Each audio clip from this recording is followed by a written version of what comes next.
বাংলাদেশের এক অবহেলিত শক্তিপীঠের অজানা কাহিনী। নমস্কার বন্ধুরা, স্বাগত আমাদের চ্যানেলে।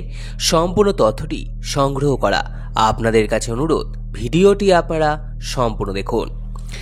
বাংলাদেশের ভৈরব নদীর তীরে অবস্থিত এই মন্দিরের ইতিহাস সম্বন্ধে জানা যায়। সেন যুগে এখানে প্রসিদ্ধ শক্তিপীঠ ছিল। মা অষ্টাদশভুজা উগ্রচণ্ডার মূর্তি এখানে প্রতিষ্ঠিত ছিল। পাঠান আমলে মাতৃপীঠ সাময়িকভাবে পরিত্যক্ত হয়ে যায়। পরে 16 শতকে ব্রহ্মানন্দ গিরি নামে এক তন্ত্রসাধক এখানে এসে মায়ের আদেশে ভৈরব নদীর জল থেকে মায়ের শিলামূর্তি উদ্ধার করে প্রতিষ্ঠা করেন। এরপর মায়ের আদেশেই তিনি ফরিদপুরের অধিবাসী রাজীবলোচন চক্রবর্তীকে মায়ের সেবার দায়িত্ব দিয়ে যান। সেই সময় মায়ের প্রতিষ্ঠার সংবাদে ভৈরবের ঘাটে বহু মানুষের সমাগম হয় এবং হাট বসে। তখন থেকেই এই স্থানের নাম হয় পানিহাট, আর মায়ের নাম হয় পানিহাটেশ্বরী। রাজীবলোচনের পর তার দৌহিত্র এবং তার ভাইয়ের উত্তরসূরিরা মায়ের পুজোর ভার গ্রহণ করেন। পরবর্তী সময় মায়ের মন্দিরেই মা কালীর মৃন্ময়ী মূর্তিও স্থাপিত হয়।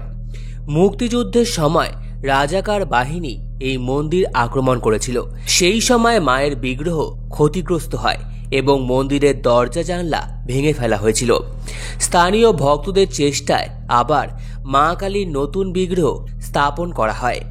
কয়েক বছর পরেই মা অষ্টাদশভুজার শিলামূর্তিটি চুরি হয়ে যায়, যা আজও উদ্ধার করা যায়নি। এখন মন্দিরে মা কালীর বিগ্রহটি প্রতিষ্ঠা রয়েছে, যদিও বর্তমানে গুগলে সার্চ করলে দেখা যায় মন্দিরটি পুরোপুরি বন্ধ। সম্ভবত বাংলাদেশের সাম্প্রতিক পরিস্থিতিতে ইসলামিক মৌলবাদীরা এই কাজটি করেছেন। বাংলাদেশের এই পানিহাট পশ্চিমবঙ্গের পানিহাটির সাথে এক সরলরেখায় মাত্র 177 কিলোমিটার দূরে অবস্থিত। পশ্চিমবঙ্গের পানিহাটি বিখ্যাত হয়ে আছে নিত্যানন্দ মহাপ্রভুর দণ্ড মহোৎসবের জন্য। এখানে মধ্যযুগের নৈরাজ্যের মধ্যে বাঙালি 36 জাতির ঐক্যবদ্ধ হয়েছিল।